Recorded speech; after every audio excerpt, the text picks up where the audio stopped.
The vast emptiness of space stretched out before the Imperial scout ship. Captain 69, a veteran of countless exploration missions, stared at the blue and green planet on the main screen. His antenna twitched with excitement. "Commander, scan the planet again," 69 ordered, his voice filled with disbelief. The young officer obeyed, her 6 fingers dancing across the control panel. "Scans confirm, Captain. The planet is teeming with life, including a dominant species showing signs of early space technology." 69's eyes widened. This was it, a new world ripe for conquest. The Galactic Empire would be pleased. Meanwhile, on Earth, in a secret underground facility, General Sarah Johnson paced back and forth. The room was filled with blinking screens and nervous scientists. "Are you absolutely sure?" she asked, her voice tense. Dr. Chen nodded, pushing his glasses up. "Yes, General. Our deep space sensors detected the alien ship 3 days ago. It's been observing us since then." Sarah ran a hand through her short gray hair. This was the moment they had prepared for, yet hoped would never come. "Alert the President," she commanded. "But keep this quiet. We can't risk public panic." As days passed, the alien ship continued its silent watch. On board, Captain 69 compiled his report for the Empire. "These humans," he dictated, "seem primitive. They've barely left their own planet. Their technology is centuries behind ours. Conquest should be easy." Little did he know, deep beneath the Earth's surface, humanity was far from helpless. In the Pentagon's most secure room, world leaders gathered via holographic projections. The atmosphere was tense. "We must prepare for the worst," the U.S. President said, her face grim. The Chinese premier nodded in agreement. "For once, we must stand united. The fate of our species depends on it." As the politicians debated, a small team of Earth's brightest minds worked tirelessly. Dr. Emily Wong, a brilliant physicist, led the group. "If we can crack their communication signals," she explained, pointing to a complex diagram, "we might be able to understand their intentions." Next to her, Major Tom Jackson, a seasoned Special Forces operator, studied the alien ship's schematics. "And if their intentions are hostile," he added, "we need to be ready to fight." Days turned into weeks. The alien ship remained in orbit, seemingly content to observe. But Earth was far from idle. In secret facilities around the globe, new weapons were being developed.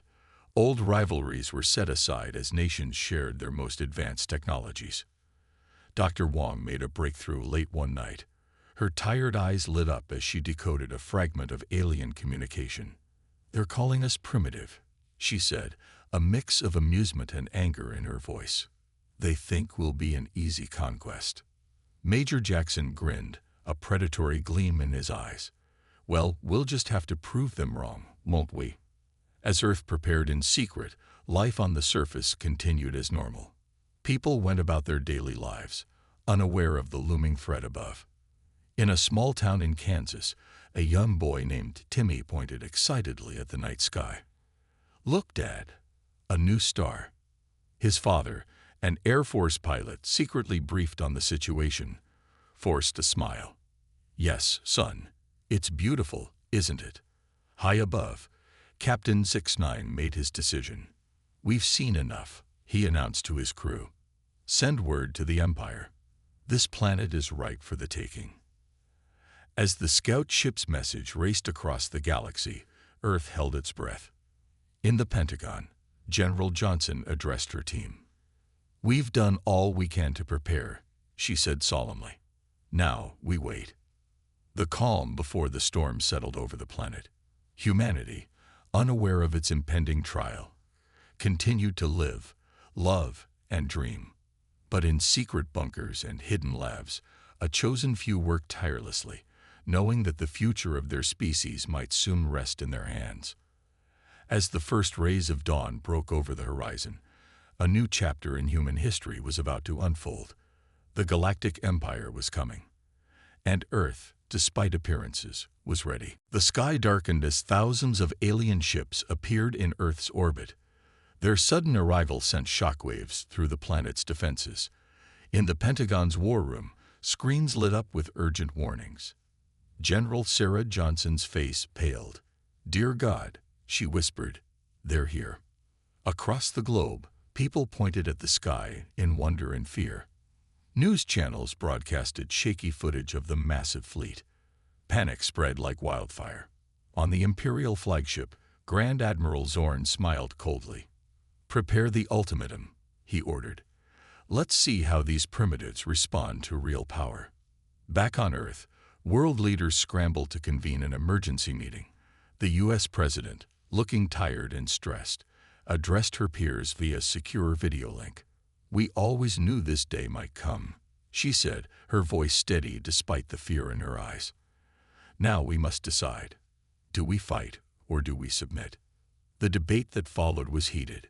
Some argued for immediate surrender, hoping to save lives. Others pushed for resistance, unwilling to bow to alien demands. As they argued, a massive hologram appeared in the skies over every major city. Grand Admiral Zorn's alien features loomed large, his voice booming across the planet. "People of Earth," he began, his tone dripping with condescension, "your primitive world now belongs to the Galactic Empire. Submit, and you may live as our subjects.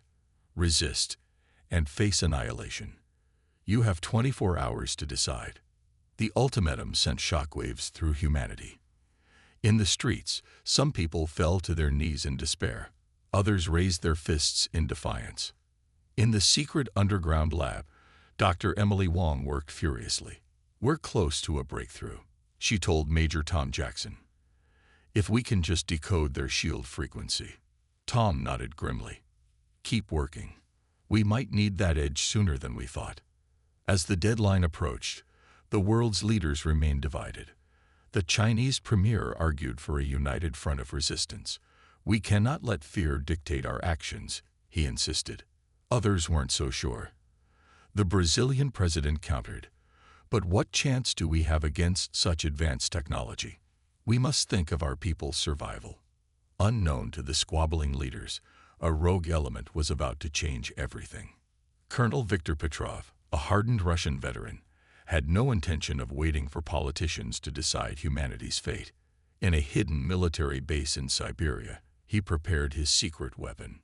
"For Russia, for Earth," he muttered, pressing the launch button. Moments later, a hypersonic missile streaked into space. Before the Imperial fleet could react, it struck one of their smaller ships. The alien vessel exploded in a brilliant fireball. On the Imperial flagship, alarms blared. Grand Admiral Zorn's eyes widened in shock. "Impossible," he roared. "These primitives dare to attack us." The human leaders watched in horror as news of the attack reached them. The U.S. president turned to General Johnson. "Was this us?" she demanded. Sarah shook her head, equally surprised. "No, Madam President, but whoever did this just made the decision for all of us." In the Siberian base, Colonel Petrov allowed himself a grim smile. "Let the real war begin," he said softly. As the Imperial fleet mobilized for full-scale invasion, Earth's defenses sprang into action. Hidden missile silos opened, fighter jets scrambled, and secret energy weapons powered up.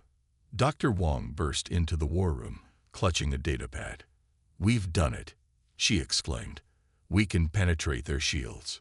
Major Jackson was already coordinating with military commands worldwide. "Send that data to every defense system we have," he ordered. "It's time to show these aliens what humans are really made of." As the 24-hour deadline expired, humanity stood on the brink of the greatest war in its history. The Galactic Empire, enraged by the unexpected attack, prepared to unleash its full might. But Earth, despite its apparent primitive state, was far from helpless. United by a common threat, humanity was about to reveal its true potential for both heroism and destruction. In orbit, Grand Admiral Zorn gave the order to attack. "Wipe them out," he snarled. "Show no mercy." As the first alien ships descended towards Earth, the planet's surface bristled with previously hidden defenses. The war for humanity's survival was about to begin. And the galaxy was about to learn a harsh lesson. Humans don't negotiate. They annihilate. The sky turned red as the Imperial fleet descended upon Earth. Massive warships, each the size of a small city, broke through the atmosphere. The ground shook as they approached. In New York, terrified civilians ran for cover. Sarah, a young office worker, looked up in horror. "They're here," she whispered, clutching her phone. Across the globe, humanity's defenses sprang into action. Fighter jets screamed into the sky, meeting the alien ships head-on. The air filled with explosions and falling debris. General Johnson barked orders from the Pentagon's command center. "Launch all missiles. Activate the energy shields." Earth's hidden weapons revealed themselves. Massive laser cannons emerged from mountain hideouts. Electromagnetic pulse generators powered up in secret bases. But the aliens were ready. Their advanced shields absorbed most of the attacks. Deadly beams of energy lanced down from their ships, vaporizing human defenses. In London, Big Ben crumbled under alien fire. The Sydney Opera House melted into the harbor. The Great Wall of China was scorched by orbital bombardment. Yet humanity fought on. In the skies over Tokyo, a squadron of Japanese fighters engaged an alien cruiser. Captain Hiroshi Tanaka gritted his teeth. "For Earth," he yelled, firing his experimental plasma missiles. They pierced the alien shields, causing a massive explosion. The cruiser fell from the sky, crashing into Tokyo Bay. Cheers erupted from the command center. "It worked," Dr. Wong exclaimed. "The shield-piercing technology works." But the victory was short-lived. For every alien ship destroyed, 10 more took its place. The Imperial fleet seemed endless. On the ground, things were even worse. Alien dropships landed in major cities. Strange, insect-like soldiers poured out, armed with weapons that turned humans to ash. In Moscow's Red Square, a group of civilians huddled in fear. Suddenly, a voice rang out. "This way." It was Colonel Petrov, leading a band of resistance fighters. "We have a safe place," he told the civilians. "And weapons. Will you fight?" Around the world, similar scenes played out. Ordinary people became warriors. Doctors turned their skills to treating plasma burns. Engineers repurposed civilian tech into makeshift weapons.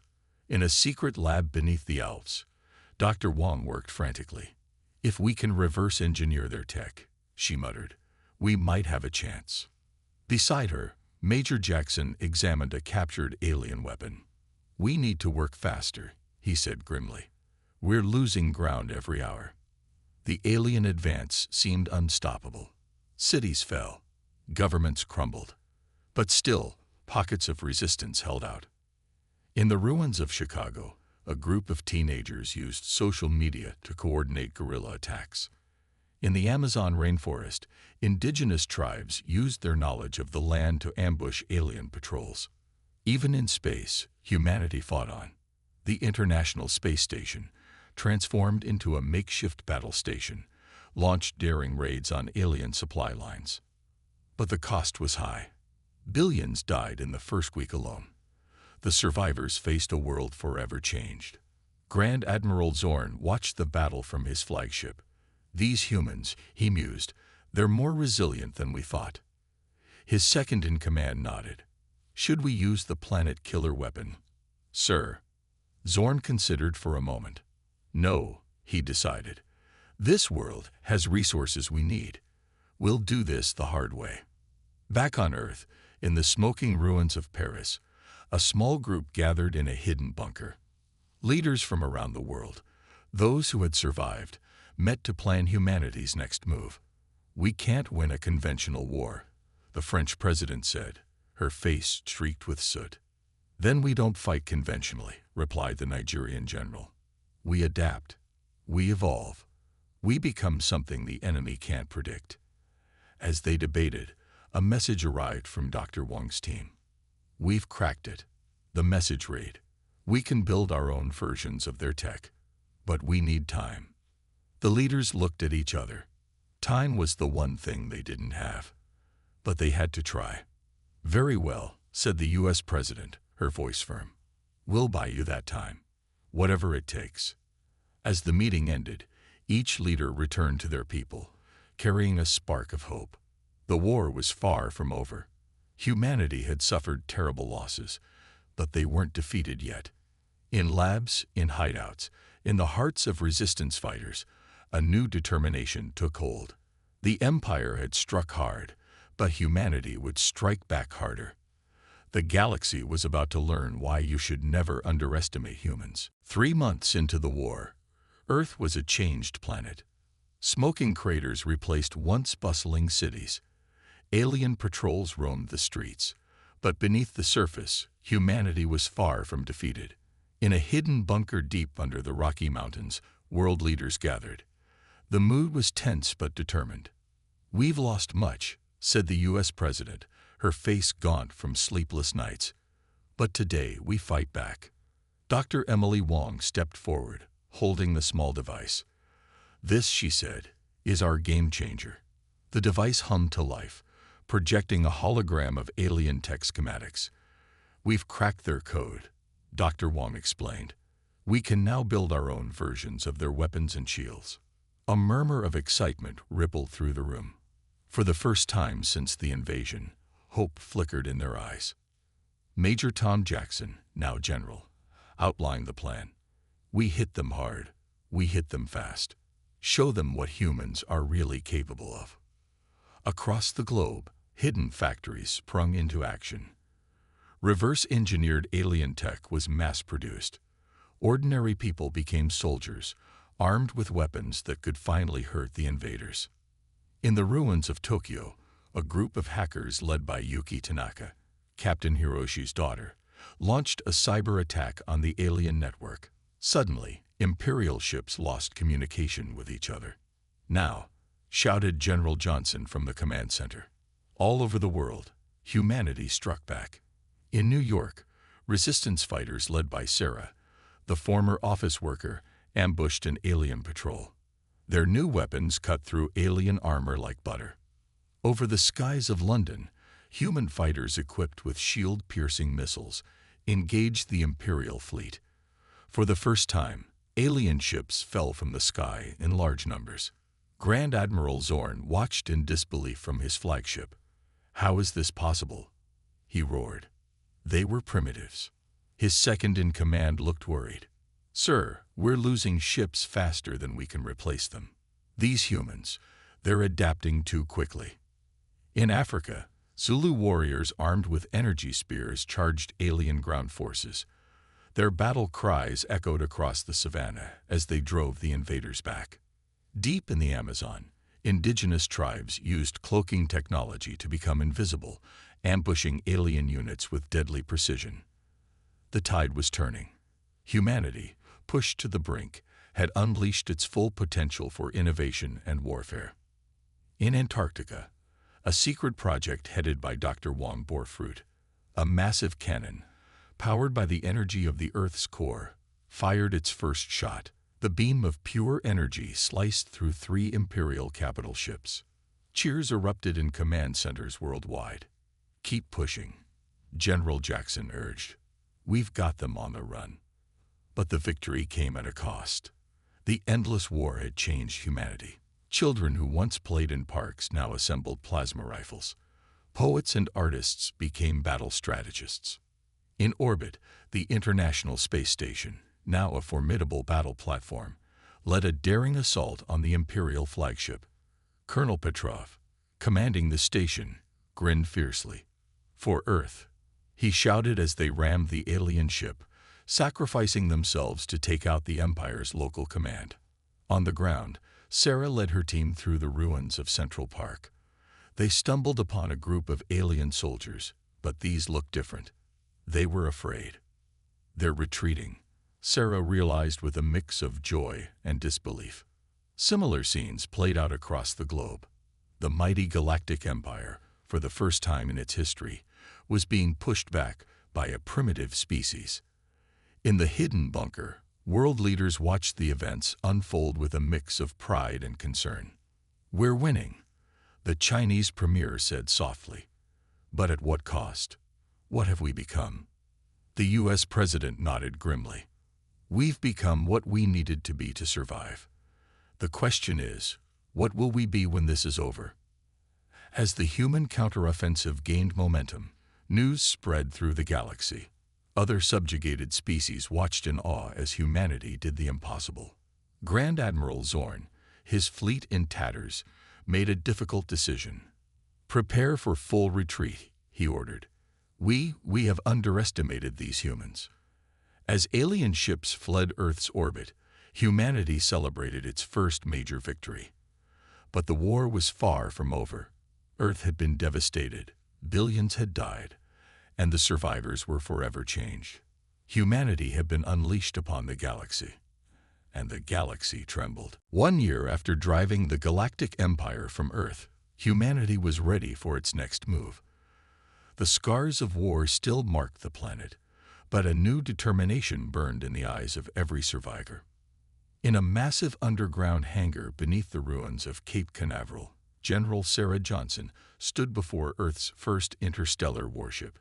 Its sleek design incorporated the best of human innovation and reverse-engineered alien tech. "The Phoenix," Sarah said, her voice filled with pride. "Humanity will rise from the ashes." Dr. Emily Wong, now head of Earth's Advanced Technology Division, nodded. "It's faster and more powerful than anything the Empire has. We're ready." Across the globe, similar scenes played out. Fleets of starships prepared for launch. Millions volunteered for the counterattack, eager to take the fight to the enemy. In orbit, the newly constructed space station, humanity's hope, served as the command center for the upcoming offensive. Major Tom Jackson, promoted to admiral, addressed the assembled fleet. "Today, we take the fight to them," he said, his voice broadcast to every ship. "Show them what happens when you mess with Earth." With a thunderous roar, Earth's fleet launched. Thousands of ships, from nimble fighters to massive dreadnoughts, entered hyperspace. The counterattack had begun. Meanwhile, in the heart of Imperial space, Grand Admiral Zorn faced the Emperor's wrath. "You said they were primitive." The Emperor raged, his tentacles writhing in anger. Zorn bowed low. "My Emperor, we underestimated them. These humans, they're unlike any species we've encountered." Before the Emperor could respond, alarms blared. A junior officer burst in, panic on his face. "Sire, human ships have entered our space. They're attacking our outer colonies. On the planet Proxima VI, an Imperial stronghold, the citizens looked up in terror as human ships filled the sky. But instead of the expected bombardment, a message broadcast on all frequencies. "People of the Empire," came a human voice. "We offer you a choice. Stand with us against your oppressors, or share their fate." To the Empire's shock, many chose to stand with the humans. Years of Imperial oppression had left many worlds ripe for rebellion. The human fleet, led by the Phoenix, tore through Imperial defenses. Their tactics were unpredictable, their technology a match for the Empire's best. On the planet Zeta Reticuli, a key Imperial shipyard, Sarah led a ground assault. Her team moved with ruthless efficiency, using tactics that shocked even battle-hardened Imperial troops. "They fight like demons," one Imperial soldier gasped before Sarah's plasma rifle silenced him forever. As news of human victories spread, other subjugated species took heart. On 1,000 worlds, rebellions erupted. The mighty Galactic Empire found itself fighting on multiple fronts. Admiral Jackson, coordinating the offensive from humanity's hope, received reports from across the galaxy. "Another system liberated. Sir," an officer reported. "The Andromedans have pledged their support." Jackson allowed himself a grim smile. "Keep pushing. We don't stop until we reach their capital." But the victories came at a cost. Humanity's ruthless tactics shocked some of their new allies. On the planet Ta Ceti, An Andromedan diplomat watched in horror as human forces obliterated an entire imperial city. Was that necessary? He asked Dr. Wong, who was there to establish a new tech base. Emily's eyes were hard as she replied. They came to our world and showed no mercy. We're returning the favor. As the human fleet pushed deeper into imperial space, the Emperor realized the gravity of the situation. In a desperate move, he ordered the deployment of the Empire's doomsday weapon, a device capable of destroying entire star systems. But humanity had anticipated this. A special ops team, led by the legendary Colonel Petrov, had infiltrated the Imperial throne world. As the Emperor prepared to give the activation code, Petrov's team struck. In a fierce battle that would become legend, they fought their way to the throne room. The Emperor, face to face with humans for the first time, felt fear. What are you?" he asked. Petrov's smile was cold as ice. "We're humanity, and you should have left us alone." With the Emperor captured and the doomsday weapon secured, the backbone of the Empire was broken. System after system fell or declared independence. As the dust settled, humanity found itself at the center of a new galactic order. They had won, but the cost had been high. The naive, hopeful species that looked to the stars a year ago was gone, replaced by hardened warriors feared across the galaxy. Admiral Jackson, standing on the bridge of humanity's hope, looked out at the stars. "We've won," he said softly. "But I wonder, at what cost to our humanity?" The galaxy held its breath, wondering what this new human-led era would bring. The once mighty Galactic Empire was crumbling. Human fleets pushed deeper into its territory, leaving liberated worlds and shattered imperial forces in their wake.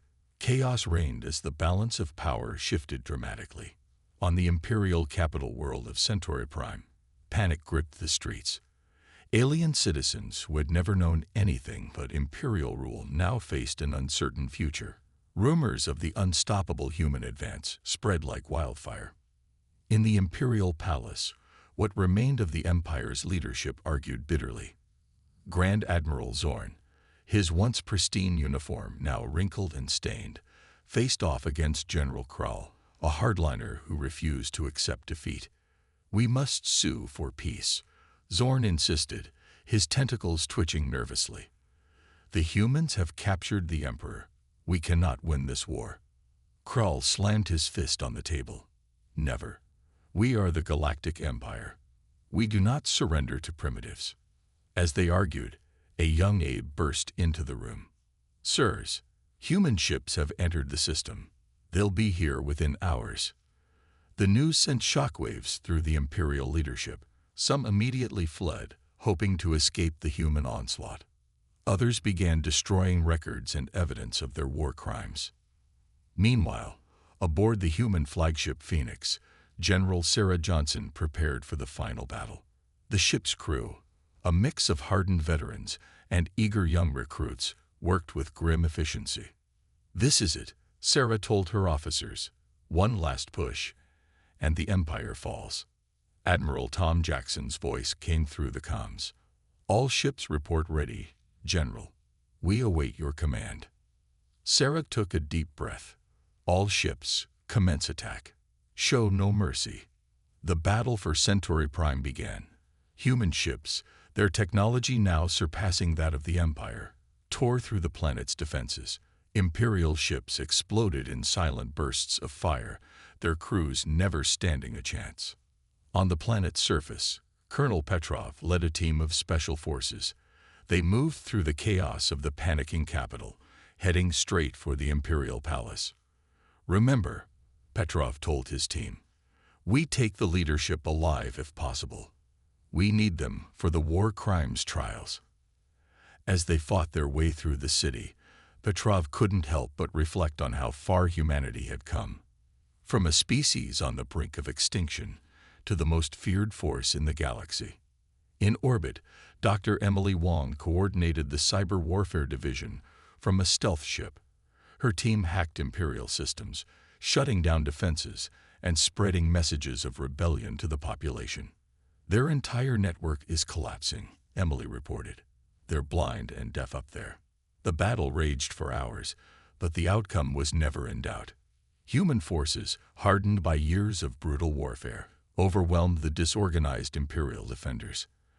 As the dust settled, Sarah stood in the ruins of the Imperial throne room. Grand Admiral Zorn knelt before her, his once proud form now broken and defeated.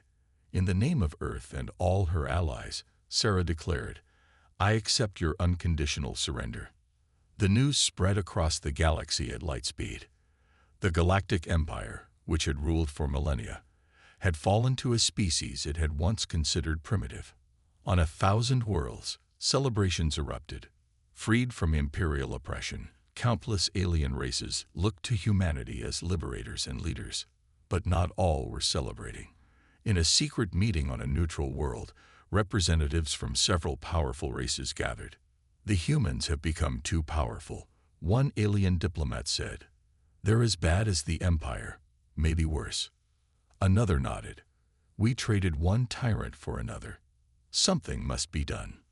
Back on Earth, world leaders gathered to discuss the future. The mood was somber despite their victory. "We've won the war," the U.S. president said, "but at what cost? We've become the very thing we fought against." The Chinese premier nodded. "Our victory has come at the price of our humanity. We're feared across the galaxy." As they debated, a message arrived from the front lines. A new threat had emerged, a coalition of races threatened by humanity's rapid rise to power. Admiral Jackson's face was grim as he delivered the news. "It seems our war isn't over. It's just beginning." The room fell silent as the implications sank in. Humanity had defeated the Empire, but in doing so, had perhaps become something even more terrifying. As the galaxy held its breath, humanity stood at a crossroads. Would they use their newfound power to bring peace and justice, or would they become the new oppressors, continuing the cycle of violence? The answer would shape the fate of the galaxy for millennia to come. 5 years had passed since the fall of the Galactic Empire. The galaxy was a changed place, with humanity at its center. Earth, once a backwater planet, was now the capital of a vast interstellar nation known as the Terran Federation. On the newly constructed space station, Unity, representatives from 100 alien races gathered for the first Galactic Council meeting. The massive station orbited a neutral star, a symbol of the new era of cooperation. Or so it seemed. General Sarah Johnson, now Ambassador Sarah, stood at the podium. Her battle-worn face had new lines, but her eyes still held the same determination. "Welcome, delegates," she began. "Today, we shape the future of our galaxy." As Sarah spoke of peace and cooperation, tension filled the air. Many races feared humanity's power, even as they relied on their protection. In a quiet corner of the station, Admiral Tom Jackson met with Dr. Emily Wong. Both looked older, weighed down by the responsibilities of their new roles. "The Andromedan delegation is pushing for limits on our military," Tom said, his voice low. "They're afraid of us, Emily." Emily nodded, her eyes tired. "Can you blame them? We destroyed an empire that ruled for thousands of years. In just 5 years, we've become the dominant force in the galaxy." Their conversation was interrupted by an aide. "Sir, ma'am, we've detected unusual activity near the former Imperial border." Meanwhile, on Earth, life had changed dramatically. Cities gleamed with advanced technology. Humans worked alongside alien immigrants, rebuilding a world that had nearly been destroyed. In New York, now a spaceport for ships from across the galaxy, Sarah's old friend Yuki Tanaka ran a bustling bar. It was a popular spot for off-duty soldiers and alien visitors. "Another round for our Zeta Reticuli friends," Yuki called out, her cybernetic arm whirring as she poured drinks. A group of human veterans sat in a corner, swapping war stories. Their laughter stopped as a news report flashed on the holoscreen. Breaking news. Tensions rise as former Imperial worlds refuse Federation oversight. Reports of rebel fleets massing on the border. The bar fell silent. The peace they had fought so hard for suddenly seemed fragile. Back on Unity Station, the Galactic Council debated furiously. Some races called for immediate action against the rebels.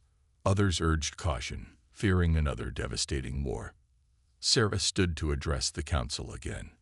We must not repeat the mistakes of the Empire. We will approach this with diplomacy first. But not everyone agreed. In a secret meeting room, a group of hardline human military leaders gathered. Colonel Petrov, his face scarred from countless battles, spoke harshly. Diplomacy. Bah! We should crush these rebels now, show the galaxy our strength. The room was divided. Some nodded in agreement, while others looked uncertain. As debates raged, a lone ship approached Earth. On board was a figure from humanity's past, the captured emperor of the fallen Galactic Empire. Kept alive to stand trial for war crimes, the emperor had spent years studying humanity. As his ship entered Earth's orbit, he smiled to himself. They've become exactly what they hated, he mused. Perhaps my empire will rise again after all. On Unity Station, the council's debates were interrupted by an urgent message. A massive fleet of unknown origin had appeared on the edge of charted space. Admiral Jackson's voice was tense as he addressed the council. We're detecting energy signatures unlike anything we've seen before. This could be a threat greater than the Empire ever was. The council erupted into chaos. Some races pledged their support to humanity, while others saw an opportunity to break free from Earth's influence. Sarah stood amidst the turmoil, her mind racing. They had fought so hard for peace, but now faced the prospect of another war, this time with the fate of the entire galaxy at stake. As the unknown fleet drew closer, humanity faced its greatest challenge yet. They had risen from a primitive species to galactic leaders in a few short years. Now, they would have to decide what kind of leaders they would be. Would they unite the galaxy against this new threat, or would their power and fear drive potential allies away? As Sarah looked out at the stars, she realized that humanity's greatest battle wasn't against aliens or empires. It was against their own nature. The galaxy held its breath, waiting to see what humanity would do next. The species that didn't negotiate, that only annihilated, now held the future of every race in their hands. The next chapter of galactic history was about to be written, and humanity would determine whether it was a story of unity and progress, or one of fear and destruction. The choice was theirs.